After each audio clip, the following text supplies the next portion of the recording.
Good morning, everyone, and welcome to Corona Chronicles, part 40. I think that is so awesome. If you would at this time, please stand, please rise, and pay tribute to our great country and our awesome state. I pledge allegiance to the flag of the United States of America and to the republic for which it stands, one nation under God, indivisible, with liberty and justice for all. Honor the Texas flag. I pledge allegiance to thee, Texas, one state under God, one and indivisible. Please join me now in a moment of silence.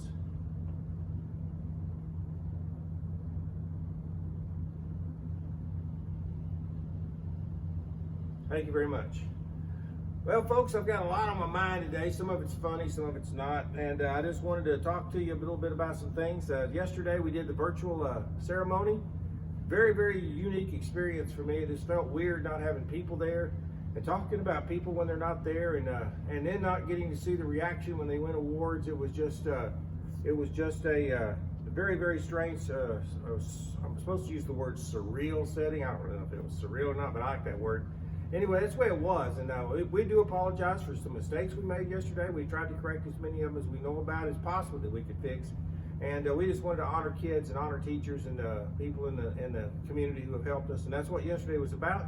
Now, I will tell you, for a principal, the honor awards banquet and graduation, those are the crowning glories of the year. And it takes me back to my coaching days. And because last night, whenever it's over and you've done this, and I know how Miss Landon had to feel, because she's been working on this thing for like weeks and months and trying to get this thing organized, especially in a situation where you have no help because you have to do it all by yourself.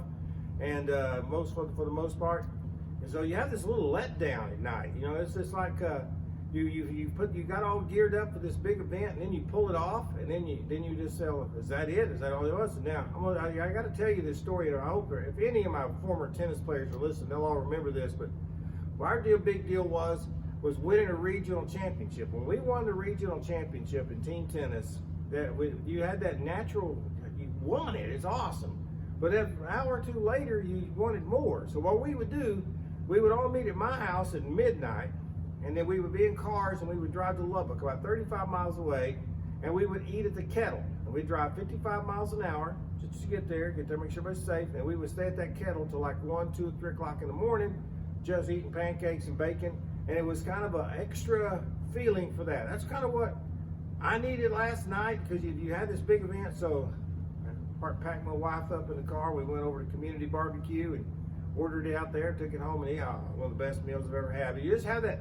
Anytime you have something big happen to you, that few hours afterwards, you just feel like you got to go do something extra. And that's kind of what we did last night. And I know that means nothing to anybody else, but I'm just sharing today. A lot of sharing today, because I'm in a place right now that I just have to tell you about. I'm in the library. This is normally where we keep this, but you ought to see my office now. We usually keep it in the conference room, but you see beside me the gowns that the teachers wear during graduation. And right here, ladies and gentlemen, right here, these are the diplomas for the class of 2020. And I will tell you, I spent some time with these diplomas today. I'm a man of faith, and I did pray over these diplomas and just asking the Lord just to let this thing be great. Let it be a great experience for our kids, and that they are ready, they're prepared, and we just want this night for them to be there. And we'll have it in a packet after graduation. You will pick those up, and I'll give you more details of that, seniors, as we get closer. But that was my day today. This is what got me started today, was to come in here where these things are.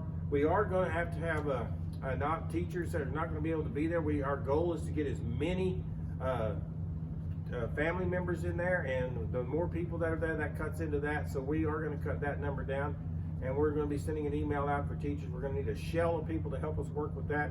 I do want to applaud our district. I mean, Mr. Kelly, Mr. Halprin, Coach Craighead, all those people getting that thing set up out there, and golly, Dr. Vincent and Dr. Spicer and Scott Wynn, getting this thing all ready so that we can have this experience. And it starts in this little room right here. And it's a really, really emotional day for me to do this, but just wanted to share this morning where we are. And these diplomas are very, very important to me, and they're here, right here today. Okay, This is the last few days of online learning. Friday will be the last Corona Chronicle. And I'll miss that a little bit because I like doing these things and it's kind of fun, but you run out of things to say and do. But anyway, next we got Chromebook pickups. Please everybody know where those things are supposed to be. And I do want to go ahead and give out some links today for everything that took place yesterday and all the stuff. I got Dr. Spicer, Marianne Tran, Rhonda Tracy, Madeline Doe, Ms. Lannon, Dr. Scott, and Ms. Owens. Ms. Owens came through for me last night. You didn't see that vanilla bundt cake thing, and I did. I microwaved it. I ate it with a spoon. I could gain 3 pounds overnight, but that's the way the world runs. And I will. The next thing, a few things I want to do are kind of some funny things. I got a cop story here in a minute, and then I got to tell you this was on my mind this morning. Today's trash day at my house, and so last night I got all the trash out, put it out there, and all my dumpsters are sitting in the drive as I pull out, and it just reminded me I'm old and I remember stuff back when they were, you know, like we used to. You'd go into a restaurant and then people would wait on you, and then you just leave. And there's only a few places like that anymore, because now when you go into a place and you eat, they expect you to clean the table. See, society has figured out a way to work us. They have done it so many places now, it's not funny. You used to pull into a gas station and 5 guys would come out, washing your windows and stuff like that, and checking your oil, checking all this kind of stuff. They don't do it anymore. I expect you to do it yourself. They're telling us they're keeping the price down. Well, gas can't get much cheaper than it is right now. We need those guys coming out, all right? But that's the way they've got us trained to do that. And the other thing is these places you go that have this self-service checkout. I mean, we're doing the work for them, and they're telling us to keep the prices down. What really irritates me about the self-service checkout thing is, first of all, there's a line there now. There's a line now, and they got two little spots open down there for you to do. But if you notice, the little spot they give you to check it out, I mean, there's like 8 of them right there, but you got a spot about that big, and you got a basket of groceries or whatever. How do you get that on there? I mean, seriously. Then if you don't put it on there, the little weight thing says you're trying to steal it. So it's a mess. So sometimes if I got to wait in line, I'm going to wait in the line down there and let somebody else check it out too. And then see, they're getting us to do their work for us. Now the dumpster thing is the one that drives me nuts the most, because used to, back in the day, you had trash, you just took it out to a dumpster. You just took it out there, dumped it in there. No, now you don't do that. Now you have to divide it up, the recycle, and then you put it over here, and you put it in a different colored barrel, and you have to take it out to the street so they can pick it up. Used to, you just walk it out there to your dumpster, dump it in there, hey, you're good. But not anymore. See, they are figured out a way just to work us to death. You know, they're not having to pay people. And I think it's cutting into the employment rate. Okay, so if they do this stuff like it used to, yeah, I'd pay a little more for somebody else to do it. But anyway, those are my thoughts for today on those self-service things and everything like that. So it's just nothing, just what's on my mind. It's early, so I'll do that. But I do have a cop story, and I think this is probably a story in Officer Varner's life, because this happened. Man was speeding really fast, and a police officer pulls him over, and he stops him and he says, "Sir, are you in a hurry?" He said, "Yes, sir, I am." So what are you doing? He said, "Well, I'm running from a robbery." He said, "You were robbed?" No, I did the robbery."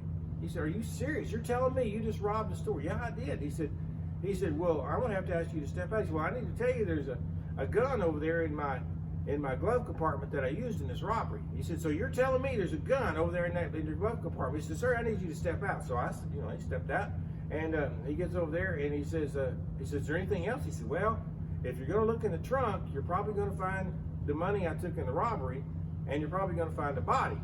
He said, "So there's a body in your trunk?" He said, "Yes, sir." Well, now the police officer freaked out, Officer Varner, and he goes out and he calls all this help back up. Next thing you know, helicopters are flying in. They got cop cars screaming into a halt over there, and they set up a little command post. And one guy, a superior guy, walks over to him and says, "No, sir." He said, "This officer tells me you got a body in your trunk." He said, "Yeah, that man's crazy." He said, "He's been out here accusing me of all this kind of stuff, and that liar's even going to tell you I was speeding. He's going to tell you I was speeding too."